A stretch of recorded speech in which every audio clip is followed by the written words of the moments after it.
السلام علیکم ورحمۃ اللہ وبرکاتہ to all dear group members of pure discussion group. آج ہم استقبال کرتے ہیں، ویلکم کہتے ہیں محترم طارق چوہان صاحب کو، جو احمدی جماعت اصلاح پسند کے ایک سرگرم کارکن ہیں۔ اور آج کا موضوع گفتگو جو ڈسکس ہونا ہے وہ یہ ہے کہ کیا مرزا خاندان کی خلافت کے بانی مرزا محمود صاحب کی موت بہترین وقت میں بہترین موت تھی؟ Question mark. تو محترم طارق چوہان، آپ اس ریگارڈنگ کیا کہنا چاہتے ہیں سر، وہ بتائیں، اور پھر پیور ڈسکشن گروپ کے سوالوں کا جواب بھی دیں۔ شکریہ، جزاک اللہ سر۔ محترم طارق چوہان صاحب، بہت بہت ویلکم، استقبال ہے آپ کا۔ سر بتائیں کہ آپ ان کی ڈیتھ کے ریگارڈنگ کیا نئی جانکاری دینا چاہتے ہیں، کیا بتانا چاہتے ہیں، تھوڑا سیدھے سیدھے الفاظ میں، اور جیسے ہم سمپل بندے ہیں سر، سمپلی معلومات دیں۔ بہت شکریہ، بہت جزاک اللہ سر، تھینک یو۔ میرے کمپیوٹر پہ ابھی تک میں ایڈمنسٹریٹر نہیں بنا، پتہ نہیں کیا وجہ ہے، لیکن بہرحال میں اس کا آغاز کرتا ہوں۔ آج کا جو موضوع ہے اس کی انتخاب کی وجہ یہ ہے کہ مرزا بشیر الدین محمود صاحب نے 1942 میں لکھا تفسیر کبیر صفحہ 571 جلد 10 میں وہ لکھتے ہیں کہ یہ اللہ تعالیٰ کا احسان ہے کہ اس نے مجھے یہ خوشخبری دی ہے کہ اللہ تعالیٰ میرے کاموں کو پورا کرے گا اور میرا انجام نہایت خوشگوار ہوگا۔ چنانچہ اللہ تعالیٰ نے 1942 میں مجھے الہاماً فرمایا، موت حسن فی وقت حسن، کہ حسن کی موت بہترین موت ہوگی اور ایسے وقت میں ہوگی جو بہتر ہوگا۔ لکھتے ہیں کہ اس الہام میں مجھے حسن رضی اللہ عنہ کا بروز کہا گیا ہے اور بتایا گیا ہے کہ اللہ تعالیٰ میری ذات کے ساتھ رکھنے والی پیشگوئیوں کو پورا کرے گا اور میرا انجام بہترین انجام ہوگا اور جماعت میں کسی قسم کی خرابی پیدا نہ ہوگی۔ فالحمدللہ علی ذالک۔ جی، تو ہم نے یہ دیکھنا ہے آج کے پروگرام میں کہ مرزا محمود صاحب کا یہ الہام کیا سچا تھا، واقعی اللہ تعالیٰ نے ان کو ایسا کہا تھا، اور پھر ان کی موت کیا واقعی خوبصورت اور بہترین موت تھی اور بہترین وقت میں ہوئی تھی، اور کیا واقعی ایسی بات ہے کہ ان کے بعد جماعت میں کسی قسم کی خرابی پیدا نہ ہوئی۔ تو یہ باتیں ہم اس میں پروگرام میں بیان کریں گے۔ مرزا محمود صاحب کا جو دعویٰ مسلم موت تھا، اس کے متعلق تو ہم بڑی دفعہ ثابت کر چکے ہیں کہ ان کا دعویٰ مسلم موت جھوٹا تھا، اس وجہ سے کہ مرزا محمود صاحب کی پیدائش تو 1889 میں ہوئی، لیکن اس کے بعد بھی حضرت مرزا غلام محمد علیہ السلام کو موعود بیٹے کے متعلق الہامات ہوتے رہے، 13 الہام ہوئے، جس سے ظاہر ہوتا ہے کہ وہ مرزا محمود صاحب وہ موعود بیٹے نہیں تھے۔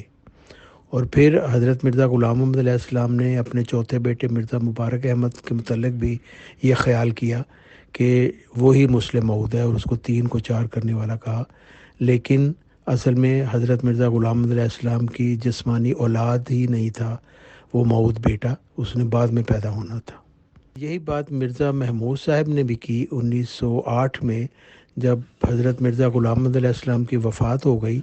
تو انہوں نے ایک مضمون لکھا، صادقوں کی روشنی کو کون دور کر سکتا ہے، اور اس میں انہوں نے یہ بتایا کہ یہ جو الہامات سے ان سے یہ مراد نہ تھی کہ خود حضرت اقدس علیہ السلام کا لڑکا ہوگا، بلکہ یہ مطلب تھا کہ آئندہ زمانہ میں ایک ایسا شخص تیری نسل سے پیدا ہوگا جو خدا کے نزدیک ہویا، تیرا ہی بیٹا ہوگا، اور وہ علاوہ 4 بیٹوں کے تیرا 5واں بیٹا قرار دیا جائے گا۔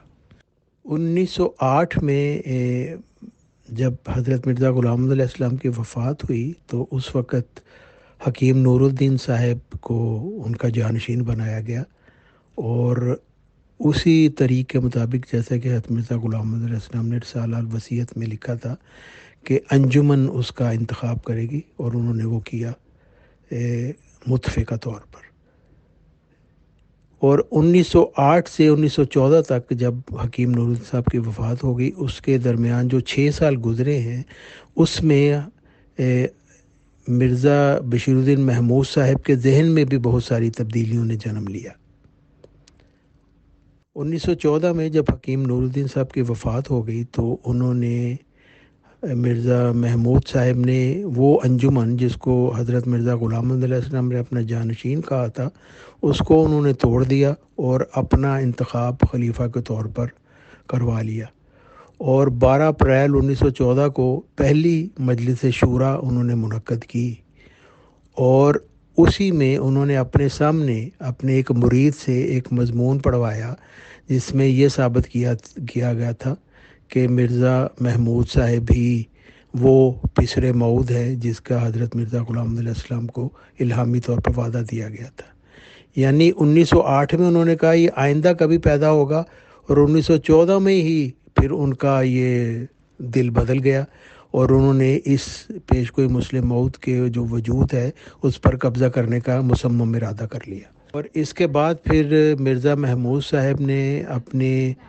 مریدوں کو بھی کہہ دیا کہ وہ اس کے متعلق خوب پروپیگنڈا کریں، اور انہوں نے لٹریچر بھی لکھنے شروع کر دیے کہ مرزا محمود صاحب بھی پیشگوئی مسلم موعود کے مصداق ہیں، حالانکہ اللہ تعالیٰ کی طرف سے کسی کو کوئی ایسی خبر نہیں دی گئی تھی، اور یہ بہت بڑے گناہ کی بات تھی کہ خدا تعالیٰ کی دی ہوئی خبر کے بغیر ہی آپ کسی کو کسی پیشگوئی کا الہامی پیشگوئی کا مصداق کریں، لیکن مرزا محمود صاحب نے یہ کام شروع کر دیا۔ تو اس وقت جو جماعت احمدیہ لاہور کے ایک لیڈر تھے، انہوں نے اپنے اخبار پیغام صلح میں لکھا کہ اگر آپ الہامی دعویٰ کر دیں اور حلفیہ بیان دے دیں کہ آپ ہی مسلم موعود ہیں تو ہم آپ کو مان لیں گے۔ جماعت احمدیہ لاہور کے ایک لیڈر خواجہ کمال الدین صاحب نے لکھا کہ ہمیں حضرت مرزا محمود صاحب کے موعود لڑکا ماننے میں کوئی بھی عذر نہیں، اور نہ ہمیں مسیح موعود کے لڑکوں میں سے کسی لڑکے کی جانشینی کا کوئی سوال ہے۔ صرف اس موعود لڑکے کے متعلق حضرت مسیح موعود نے الوصیت میں یہ علامت بتائی کہ وہ قرب اور وحی سے مخصوص کیا جائے گا، سو وحی اور معمور ہونے کا ہمیں انتظار ہے، کسی بات سے انکار نہیں۔ وہ لکھتے ہیں کہ اگر آپ واقعی معمور ہیں تو آپ اعلان کر دیں، اور اگر آپ کو ایسی کوئی اطلاع نہیں ملی اللہ تعالیٰ کی طرف سے تو پھر آپ اپنے مریدوں کو روکیں، کیونکہ وہ آپ کو مسلم موعود یا پسر موعود بنا رہے ہیں۔ آپ کیوں خاموش ہو رہے ہیں؟ یہ خاموشی نہایت خطرناک ہے۔ آپ کے مبائن نے یعنی جنہوں نے آپ سے بیعت کی انہوں نے آپ کو مسلم موعود بنا دیا اور اس کے متعلق رسالہ بھی لکھا ثابت کرنے کے لیے۔ 1916 میں ہی مرزا محمود صاحب نے اس کے جواب میں لکھا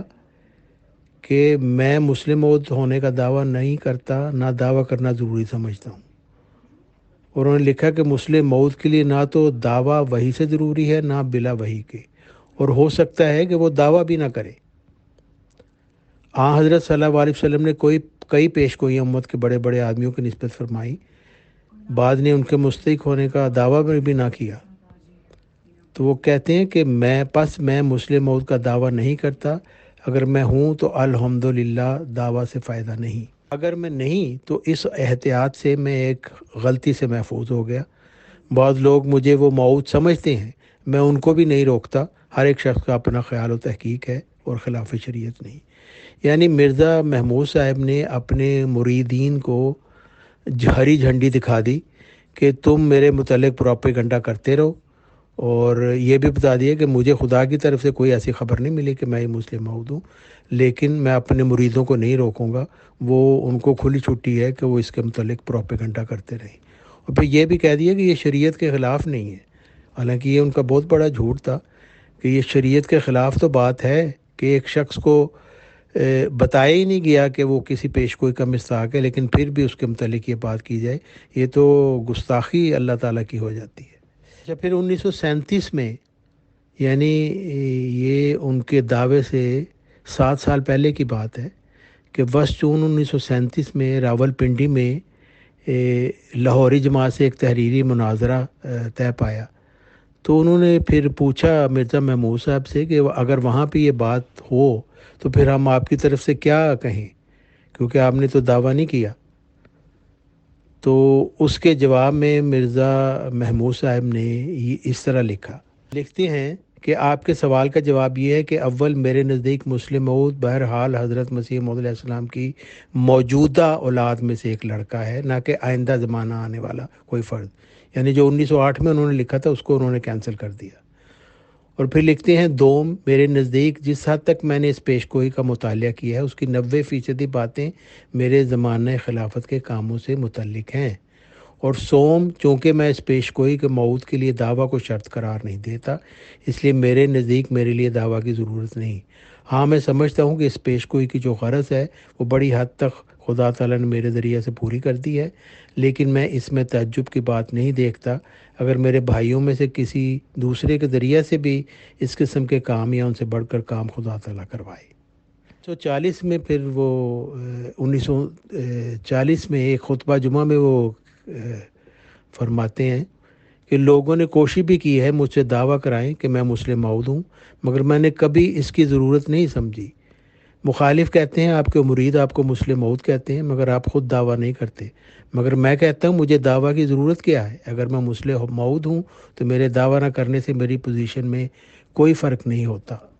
جب میرا عقیدہ یہ ہے کہ جو پیش کوئی غیر معمور کے متعلق ہو اس کے لیے دعویٰ کرنا ضروری نہیں ہوتا، تو پھر دعویٰ کی مجھے کیا ضرورت ہے؟ پھر لکھتے ہیں کہ رسول کریم صلی اللہ علیہ وسلم نے ریل کے متعلق پیش گوئی فرمائی تھی، کیا ضروری ہے کہ ریل دعویٰ کرے؟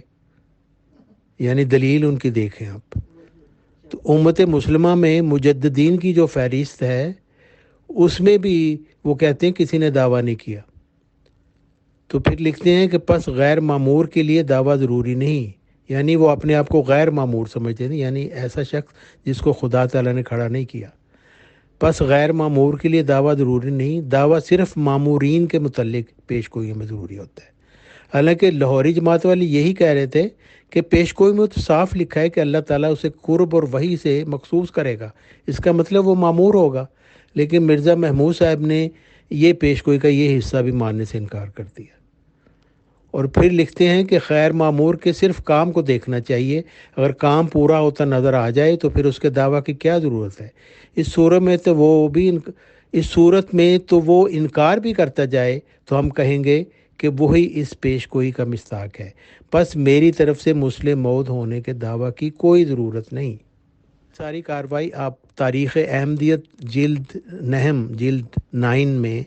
صفحہ 485 سے پڑھ سکتے ہیں۔ پھر جیسا کہ میں نے بیان کیا 1942 میں پھر انہوں نے یہ بھی بتا دیا کہ مجھے یہ الہام ہوا کہ میری بہت بہت خوش کن ہوگی، جیسا کہ میں نے آپ کو پہلے بتایا۔ مگر یہ ساری باتیں ان کے انکار کی کہ وہ مسلم موعود کا دعویٰ کرنے کی ان کو ضرورت نہیں ہے، نہ وہ کریں گے۔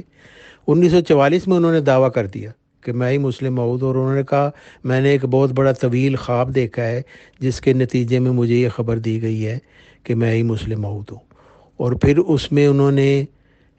یہ بھی لکھا کہ اسی خواب میں انہوں نے دیکھا تھا کہ 19 سال سے کنواریاں جس شخص کا انتظار کر رہی ہیں وہ میں ہی ہوں، اور وہ بھاگ کر خواب میں میرے پاس آتی ہیں اور میرے جسم اور کپڑوں پر ہاتھ پھیرتی جاتی ہیں اور کہتی جاتی ہیں کہ ہم 1900 سال سے آپ کا انتظار کر رہے تھے۔ تو یہ مرزا محمود صاحب کو یہ اپنے ذاتی ان کے شوق تھے جو ان کو خواب میں دکھائے گئے، کیونکہ حضرت مرزا غلام محمد علیہ السلام نے تو فرمایا کہ خواب 2 قسم کے ہوتے ہیں، ایک رحمانی خواب اور ایک شیطانی خواب، جیسے کہ بلے کو چیچڑوں کے خواب۔ اچھا 1937 میں تو انہوں نے کہا کہ مجھے دعویٰ کرنے کی ضرورت نہیں۔ 1939 میں کہا اگر مجھ پر تمام علامات چسپاں ہو رہی ہیں اور جس قدر نشانات مسلم موعود کے بتائے گئے ہیں وہ سب مجھ پر پورے ہو رہے ہیں تو کوئی لاکھ شور مچاتا رہے کہ یہ مسلم موعود نہیں، دنیا اس کی بات پر کان نہیں دھرے گی۔ اور پھر وہ لکھتے ہیں 1 فروری 1944 کو جب دعویٰ انہوں نے کر دیا، لوگوں نے کہا اور بار بار کہا آپ کی پیش گوئیوں کے بارے میں کیا رائے ہے، مگر یہ حالت تھی کہ میں نے سنجیدگی سے ان پیش گوئیوں کو پڑھنے کی بھی کوشش نہیں کی، اس خیال سے کہ میرا نفس مجھے کوئی دھوکہ نہ دے اور میں اپنے متعلق کوئی ایسا خیال نہ کروں جو واقعہ کے خلاف ہو۔ یعنی پہلے وہ کہتے رہے ہیں کہ میں نے جتنا ان پر غور کیا ہے وہ میرے متعلق ہی ہیں، اور اب یہاں کہتے ہیں کہ میں نے کبھی پیش گوئی کو سنجیدگی سے پڑھنے کی کوشش نہیں کی۔ یہ بھی ان کے جھوٹا ہونے کا صاف ثبوت ہے۔ کہ 1944 میں دعویٰ کرنے کے بعد وہ کہہ رہے ہیں کہ جی میں نے پہلی دفعہ وہ پیش گوئیاں منگوا کر اس نیت سے دیکھی کہ میں ان پیش گوئیوں کی حقیقت کو سمجھوں اور دیکھوں کہ اللہ تعالیٰ نے ہمیں کیا کچھ بیان فرمایا ہے۔ ابھی 10 سال نہیں تھے گزرے ان کے اس دعوی مسلم موت کو، تو ان کی شاہرگ پھر حملہ ہوا 10 مارچ 1954 کو بروز بدھ قریباً 3:45 بجے مسجد مبارک میں نماز اثر پڑھا کر ہمارے امام، یہ وہ لکھتے ہیں جماعت احمدیہ والوں کے اپنے لٹریچر میں لکھا ہوا ہے کہ ہمارے امام حضرت امیر المومنین مرزا محمود صاحب تشریف لے جا رہے تھے کہ محراب کے دروازہ پر اچانک ایک اجنبی نوجوان نے پیچھے سے جھپٹ کر چاقو سے حملہ کر دیا اور آپ کی شاہرگ پر وار کیا۔ تاریخ احمدیت جلد 17 صفحات 230 تا 231۔ اور اس کے بعد وہ لکھتے ہیں کہ ایک کے بعد حملہ آور نے دوسرا بھی وار کیا، مگر محمد اقبال صاحب محافظ درمیان میں آ جانے کے باعث اس مرتبہ حضور کو چاقو نہیں لگا اور وہ زخمی ہو گیا۔ نمازیوں نے حملہ آور کو پکڑنے کی کوشش کی اور کافی جد و جہد کے بعد اس پر قابو پا لیا گیا، اور حضرت امام جماعت احمدیہ زخم لگنے کے فوراً بعد بہتے خون کے ساتھ چند احباب کے سہارے اپنے مکان میں تشریف لے گئے۔ خون کو ہاتھ سے روکنے کی پوری کوشش کے باوجود تمام راستہ میں سیڑھیوں پر خون مسلسل بہتا گیا، جس سے حضور کے تمام کپڑے، کوٹ، مفلر، سویٹر، قمیض، بنیانیں، شلوار خون سے تر بتر ہو گئے۔ حضور کے ساتھ چلنے والے بعض خدام کے کپڑوں پر بھی مظلوم امام کے مقدس خون کے قطرات گرے، اور خاکسار ابو العطا کے کوٹ، پاجامہ اور پگڑی پر بھی اس پاک خون کے قطرات پڑے۔ مکان پر پہنچ کر ابتدائی مرہم پٹی جناب ڈاکٹر صاحبزادہ منور احمد MBBS اور جناب ڈاکٹر حشمت اللہ صاحب نے کی، اور زخم کو صاف کر کے ٹانکے لگا کر سی دیا۔ ابتدا میں یہ خیال تھا کہ زخم 1.25 انچ گہرا اور 3 انچ چوڑا ہے، لیکن جب رات کو لاہور سے مشہور سرجن جناب ڈاکٹر ریاض قدیر صاحب تشریف لائے تو انہوں نے زخم کی حالت دیکھ کر ضروری سمجھا کہ ٹانکے کھول کر پوری طرح معائنہ کیا جائے۔ معلوم ہوا کہ زخم بہت ہی زیادہ خطرناک اور 2.25 انچ گہرا اور شاہرگ کے قریب پہنچا ہوا ہے۔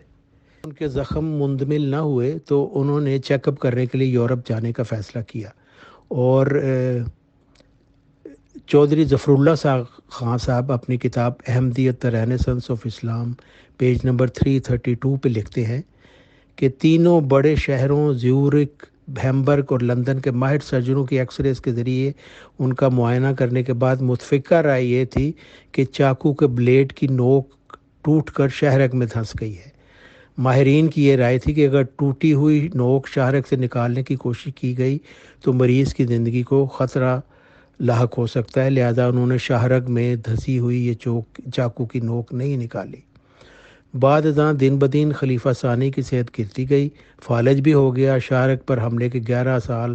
8 ماہ تکلیف میں گزار کر بالآخر 8 نومبر 1965 کو وہ فوت ہو گئے۔ اور حضرت مرزا غلام محمد علیہ السلام جیسے فرماتے ہیں،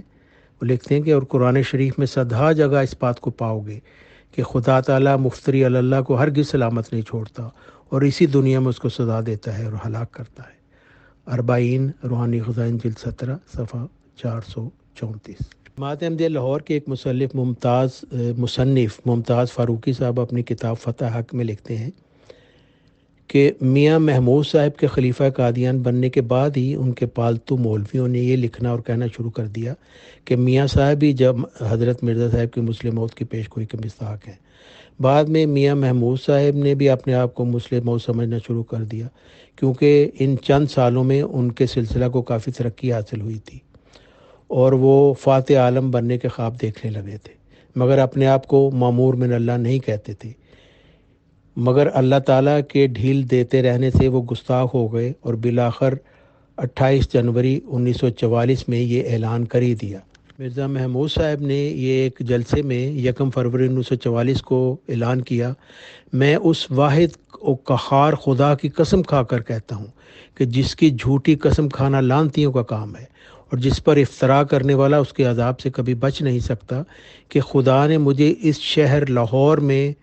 یہ خبر دی کہ میں ہی مسلم موعود کی پیشن گوئی کا مصداق ہوں اور میں ہی مسلم موعود ہوں جس کے ذریعے سے اسلام دنیا کے کناروں تک پہنچے گا اور توحید دنیا میں قائم ہوگی۔ استاد فاروقی صاحب اس کے اوپر تبصرہ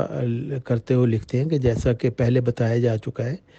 کہ مسلم موعود مامور من اللہ ہوگا، کیونکہ وہ وحی اور قرب سے مخصوص کیا جائے گا اللہ تعالیٰ کی،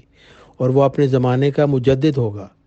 اس لیے مرزا محمود صاحب کا دعویٰ بالکل غلط تھا، چونکہ انہوں نے اللہ تعالیٰ کی طرف اس امر کو منسوب کیا تھا، اس لیے اب خدا تعالیٰ کی پکڑ یا گرفت اس کے وعدہ کے مطابق تھی۔ جیسے اللہ تعالیٰ قرآن مجید میں فرماتا ہے سورہ الحاقہ میں کہ اگر وہ ہم پر بعض باتیں افتراء کے طور پر بنا لیتا تو ہم ضرور اسے دائیں ہاتھ سے پکڑ لیتے، پھر اس کی رگیں جاں کاٹتے تھے، پھر کوئی تم میں سے اسے روکنے والا نہ ہوتا۔ ربوہ کا راسپوٹین جو کتاب ہے اس میں 154 صفحہ پر مرزا محمود صاحب کے عبرتناک انجام کے متعلق لکھتے ہیں کہ مرزا محمود صاحب کی بیماری کے آخری 10 سالوں کی کہانی بازبان سید شہود احمد صاحب، سید شہود احمد جن کو شودی کہا جاتا تھا، سید خاندان کے چشم و چراغ ہیں، اور یہ خاندانی رشتہ داریوں کی وجہ سے مرزا محمود صاحب کے خاندان کا ہی حصہ سمجھا جاتے تھے۔ چنانچہ سید شہود احمد مرزا محمود احمد صاحب کی بیماری کے آخری 10 سالوں کا نقشہ کھینچتے ہوئے بیان کرتے ہیں کہ اللہ تعالیٰ کا عذاب تو میں نے مرزا محمود احمد صاحب کی زندگی کے آخری سالوں میں دیکھ لیا تھا۔ مرزا محمود صاحب ذہنی طور پر بالکل معاف ہو چکے تھے، جسم سکڑ گیا تھا، زبان گنگ تھی، جسم زخموں سے بھرا ہوا تھا، زخموں سے بدبو آتی تھی، کوئی آدمی پاس کھڑا نہ ہو سکتا تھا، کبھی کبھی وہ اپنا گند منہ پر بھی مل لیتے تھے، اس وجہ سے ان کے ہاتھ باندھ دیے جاتے تھے، ہر وقت سر دائیں بائیں ہلاتے رہتے تھے۔ خاندان کے تمام افراد کو اتنی نفرت تھی کہ ان کے کمرہ میں کوئی بھی جانا پسند نہیں تھی کرتا۔ بیویاں تو بالکل ہی چھوڑ چکی تھیں، جو ملازم خدمت کے لیے رکھا تھا وہ بھی بدبو کی وجہ سے ناک پر کپڑا رکھ لیتا، مشکل سے خوراک کھلاتا، کمرے اور بسترے کی صفائی کرتا۔ جب لوگوں کو ملاقات کروانی ہوتی تھی تاکہ ان کی جیبوں پر ڈاکہ ڈالا جا سکے تو مرزا محمود صاحب کو بے ہوشی کا ٹیکہ لگا دیا جاتا تھا، تمام جسم پر سفید چادر ڈال دی جاتی اور منہ پر میک اپ کر دیا جاتا، خوشبو انڈھیلی جاتی اور ہدایت ہوتی کہ روپے پھینکتے جاؤ اور چارپائی کے پاس سے گزرتے جاؤ۔ اچھا، اس بات کا میں بھی خود بھی گواہ ہوں، میں نے مرزا محمود صاحب کو خود دیکھا تھا، ان کی یہی حالت تھی، وہ بستر پہ ایک لاش کی طرح پڑے ہوئے تھے اور لوگ ساتھ ساتھ نذرانہ رکھتے جاتے تھے اور قریب سے گزرتے جاتے تھے، کسی کو ان کے پاس کھڑے ہونے کی یا ان سے بات کرنے کی اجازت نہیں تھی، اور بے شمار لوگ اس طرح قریب سے گزرتے جاتے تھے، اور میں بھی ان میں سے تھا، میری تقریباً 10 سال کی عمر تھی اس وقت۔ وہ آگے وہ لکھتے ہیں کہ ایک دفعہ چودھری محمد ظفر اللہ صاحب سے ملاقات کے لیے آئے۔ ملاقات کیا کرنی تھی، صرف بیماری کی کیفیت معلوم کرنی تھی۔ ان کی ملاقات سے پہلے ٹیکہ لگا دیا گیا، خوشبو لگا دی گئی، میک اپ کیا گیا۔ ملاقات کے بعد چودھری صاحب نے تقریر کی اور کہا کہ میں نے حضور کی جو ناگفتہ بے حالت دیکھی میں اس کو بیان نہیں کر سکتا، یہ ہمارے بدعمالیوں کا نتیجہ ہے۔ گویا مرزا محمود صاحب ہمارے گناہوں کی سزا بھگت رہے ہیں۔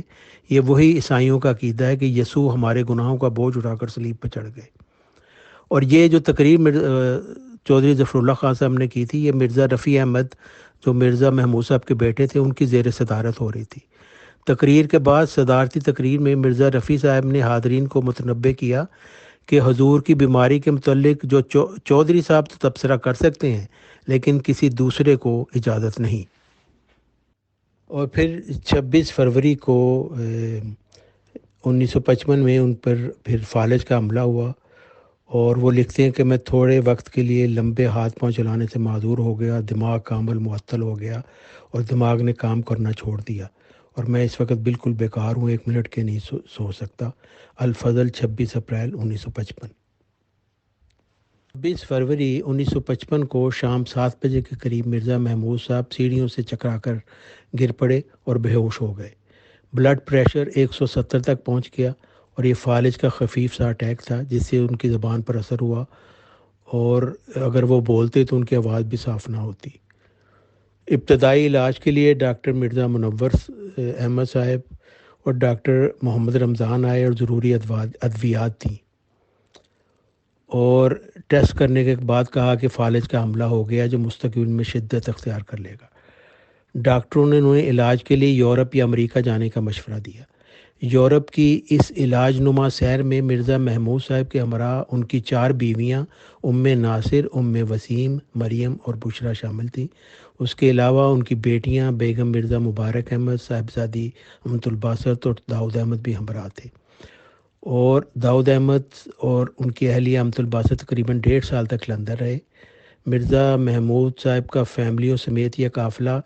23 مارچ 1955 کو لاہور سے کراچی، کراچی سے دمشق، دمشق سے بیروت، بیروت سے زیورک، زیورک سے جرمنی، جرمنی سے ہالینڈ، ہالینڈ سے لندن اور لندن سے کراچی غریب قادیانیوں کے چندوں سے سیر و سیاحت کرتا ہوا تقریباً 6 ماہ بعد 5 ستمبر 1955 کو واپس پاکستان پہنچا۔ محترم طارق چوہان صاحب، آپ نے جو پوائنٹس پرووائڈ کیے اس کے لیے بہت شکریہ۔ ہم تو اپنے طریقے سے، نیوٹرل طریقے سے سب کچھ نظر میں رکھ بھی رہے ہیں، سوچ رہے ہیں، اور انشاءاللہ آپ کو بتائیں گے بھی ہماری سوچ ہے کیا۔ آپ یہ بتائیں کہ جو اس طرح کی موت ہوتی ہے مسلمانوں میں، بھلے ہی چلیے آپ قادیانیز ہیں، پیور ڈسکشن گروپ تو قادیانیز کو مسلمان ہی مانتا ہے، مسلمان نہیں مانتے وہ ایک الگ بات ہے۔ جو 10-12 سال کی اس قدر شدید پریشانی میں گزارنے پڑے موت سے پہلے اور اس کے بعد موت ہو، تو ایسی موت کو آپ کے عقیدے کے حساب سے کہا کیا جاتا ہے؟ کیونکہ ہندو ریلیجن الگ عقیدہ بتائے گا ایسی بات سن کے، مسلمان لوگ الگ باتیں بتاتے ہیں، تو آپ کیا بتائیں گے؟ بتائیں، شکریہ۔ 25 فروری 1959 کو وہ اپنی زمینوں کے معاملات کے لیے سندھ میں سفر پر تھے کہ بشیرہ آباد سے واپسی پر کار کا پہیہ پھسل کر ایک گڑھے میں چلا گیا اور اس دھچکے سے ریڑھ کی ہڈی کا ایک مورا ٹوٹ گیا۔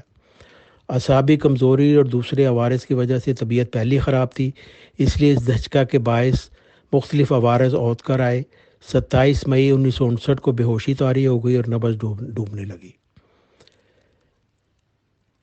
بعد میں پھر ان کو ارتھرائٹس کا بھی حملہ ہو گیا اور ایگزیما اور کھانسی کے عوارض لاحق ہو گئے،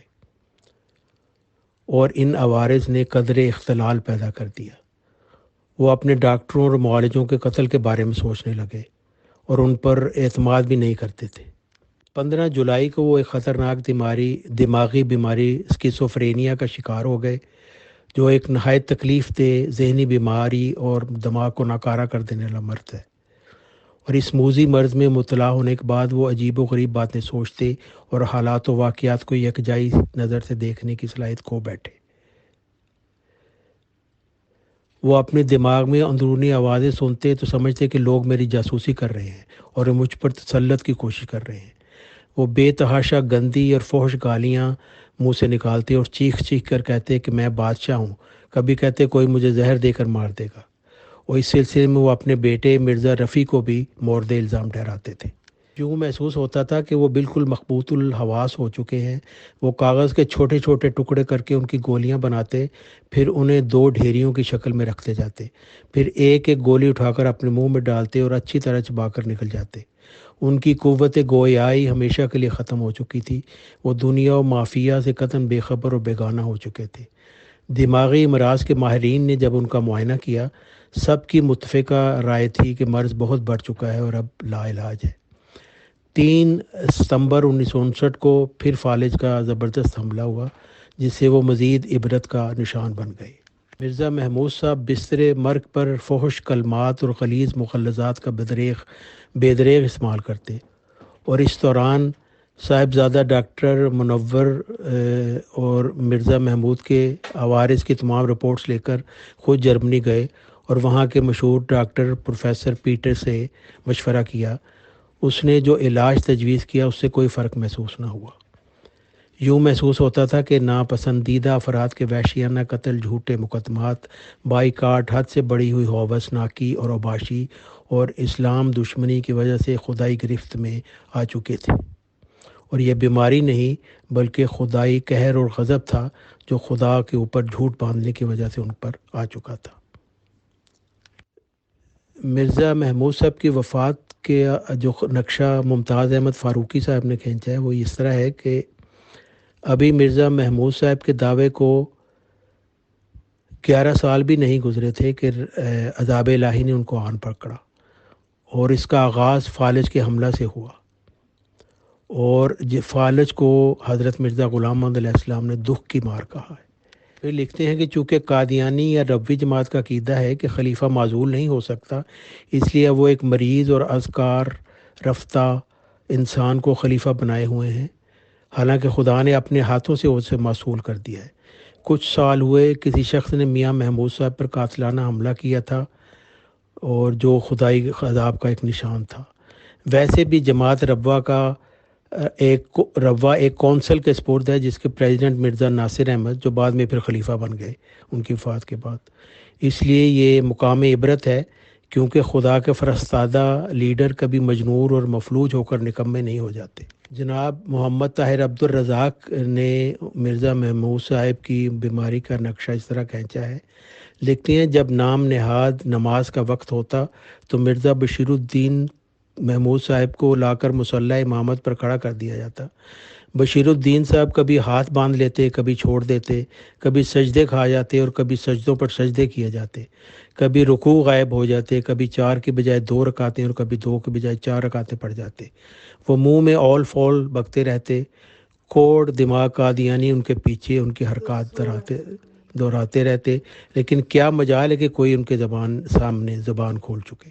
سکے۔ اصل میں مرزا محمود صاحب کو وہ جنسی بہراروی کی وجہ سے ان کو آتشک کا مرض ہو گیا تھا، اور جس کی وجہ سے وہ آتشک کا مرض جب دماغ پر اثر کرتا ہے تو پھر آدمی ہذیان بھی بکنا شروع ہو جاتا ہے، اور اس کے منہ سے مغلظات بھی نکلتے ہیں۔ اور یہ مرزا محمود صاحب کی عبرتناک موت اس بات کا ثبوت ہے کہ مرزا محمود صاحب نے اللہ تعالیٰ پر جھوٹ کڑا اور ایک نفسی خیال کو الہام قرار دے دیا اور دعویٰ کر دیا کہ میرا انجام بہترین انجام ہوگا۔ ان کا یہ دعویٰ بھی صریح طور پر جھوٹ نکلا کہ میرے بعد جماعت میں کسی قسم کی خرابی پیدا نہ ہوگی۔ آج ساری دنیا کا بچہ اس حقیقت سے خوب واقف ہے کہ مرزا محمود صاحب جو مرزا خاندان کی گدی بنا کر گئے تھے، ان کے گند اور سیاہ کرتوتیں سب پر عیاں ہو چکی ہیں۔ مرزا خاندان اسی جنسی بہراروی کے راستے پر آگے بڑھتا گیا جس کی بنیاد مرزا محمود صاحب نے ڈالی۔ آج مرزا محمود صاحب کے بیٹے مرزا طاہر کی نواسی ندا النصر نے مرزا خاندان کی جنسی درندگیوں کا اندرونی حال کھول کر بیان کر دیا کہ مرزا خاندان کے جنسی درندے اپنے خاندان کی عورتوں کی عزتیں لوٹ سے بھی دریغ نہیں کرتے، اور یہی وہ اصلاح ہے جو مرزائی مسلم موعود مرزا محمود صاحب نے، جن پر ان کے اپنے مریدوں نے جنسی درندگی کے الزامات لگائے اور مرزا محمود صاحب کو مباہلہ کے لیے متعدد بار للکارا، مگر مرزا محمود صاحب یا ان کے کسی اور پیروکار نے کبھی یہ چیلنج قبول نہیں کیا۔ آج بھی مرزا محمود صاحب کا کوئی ایک بھی ایسا پیروکار نہیں جو اللہ تعالیٰ کو حاضر ناظر جان کر یہ قسم کھائے کہ مرزا محمود صاحب پر جنسی درندگیوں کے لگائے گئے الزام جھوٹے تھے۔ مرزا محمود صاحب کے اپنے نواسے اور موجودہ مرزائی خلیفہ مرزا مسرور صاحب نے بھی ایک دفعہ یہ قسم اٹھانے کی جرات نہیں کی، جو اس بات کا واضح ثبوت ہے کہ مرزا محمود صاحب کا دعویٰ مسلم موعود بھی جھوٹا تھا اور یہ الہام بھی جھوٹا تھا کہ ان کا انجام خوش کن ہوگا، کیونکہ ان کا انجام تو بہت عبرتناک ہوا۔ اور قرآن مجید میں ارشاد ربانی ہے کہ اللہ تعالیٰ پر جھوٹ باندھنے والا اس دنیا میں ذلت و رسوائی کا سامنا کرتا ہے، اور آخرت میں بھی ذلت و رسوائی اس کا مقدر ہوتی ہے۔ محترم طاہر امجد صاحب، محترم طارق چوہان صاحب and all dear group members of pure discussion group, السلام علیکم ورحمۃ اللہ وبرکاتہ۔ دیکھیے، پیور ڈسکشن گروپ نے ہمیشہ ہر معاملے کی بہت سنجیدگی کے ساتھ بٹ بہت ہی نیوٹرل رہتے ہوئے ہیئرنگز کی ہیں، اور ہمارا اپنا نظریہ ہے، کیونکہ ہماری نہ کسی سے رشتہ داری ہے، نہ ہی کوئی مخالفت، بٹ موافقت بھی نہیں۔ آپ لوگ الہام و وحی کے بیس پر ساری باتیں کرتے ہیں۔ محترم طارق چوہان صاحب، جب آپ نے یہ والا ٹاپک ڈسکس کیا تھا، حالانکہ احمدی جماعت نظام ممبرس کی میری خواہش رہتی ہے کہ وہ ہر ایک ٹاپک پہ آئیں، وہ نہیں آتے، کہ جو پیش گوئیاں کی ہیں مصلح موعود کے ریگارڈنگ، وہ مرزا غلام احمد قادیانی صاحب نے ایک بار ایسا بھی کہہ دیا تھا کہ وہ محمدی بیگم کے بطن سے پیدا ہونا تھا بچہ۔ میں نے آپ سے دوران گفتگو یہ کنفرم کیا تھا کہ کیا احمدی جماعت نظام کے ممبرس بھی اس بات کو مانتے ہیں، تو آپ نے یس کہا تھا۔ تو محمدی بیگم سے تو جو نکاح کی بات تھی وہی بونگی ثابت ہوئی۔ میں تھوڑے ٹائٹ ورڈ یوز کر رہا ہوں، اس کے لیے معذرت، کیونکہ آپ بھی ان کو نبی مانتے ہیں احمدی جماعت نظام کے ساتھ ساتھ۔